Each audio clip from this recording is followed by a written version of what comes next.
SDPI ಮುಖಂಡರ ಸಮಾವೇಶ. ವಿಜಯಪುರದಲ್ಲಿ ಎಸ್ಡಿಪಿಐ ಪಕ್ಷದ ಲೀಡರ್ಸ್ ಕಾನ್ಕ್ಲೇವ್ ಸಂಘಟನಾತ್ಮಕ ಕಾರ್ಯಕ್ರಮವನ್ನು ಆಯೋಜಿಸಲಾಗಿತ್ತು. ಇದರಲ್ಲಿ ಪಕ್ಷದ ರಾಷ್ಟ್ರೀಯ ಮತ್ತು ರಾಜ್ಯ ಮಟ್ಟದ ನಾಯಕರುಗಳು ಭಾಗವಹಿಸಿದ್ದರು. ಈ ಕಾರ್ಯಕ್ರಮದಲ್ಲಿ ಪಕ್ಷದ ತಳಮಟ್ಟದ ಜಾಲವನ್ನು ಬಲಪಡಿಸುವ ಮತ್ತು ಮುಂದಿನ ರಾಜಕೀಯ ತಂತ್ರಗಳ ಕುರಿತು ನಾಯಕರು ಕಾರ್ಯಕರ್ತರಿಗೆ ಮಾರ್ಗದರ್ಶನ ನೀಡಿದ್ದಾರೆ.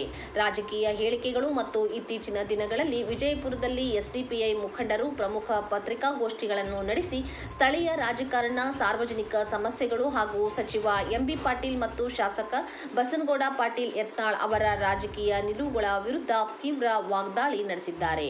ಸ್ಥಳೀಯ ಬೇಡಿಕೆಗಳು: ವಿಜಯಪುರ ಮಹಾನಗರ ಪಾಲಿಕೆಯ ವಿವಿಧ ವಾರ್ಡ್ಗಳಲ್ಲಿ ಸಮಗ್ರ ಅಭಿವೃದ್ಧಿ ಕಾರ್ಯಗಳನ್ನು ಕೈಗೊಳ್ಳಬೇಕು ಎಂದು ಆಗ್ರಹಿಸಿ ಎಸ್ಡಿಪಿಐ ನಿಯೋಗವು ಈ ಹಿಂದೆ ಜಿಲ್ಲಾಧಿಕಾರಿಗಳಿಗೆ ಮನವಿ ಸಲ್ಲಿಸಿತ್ತು.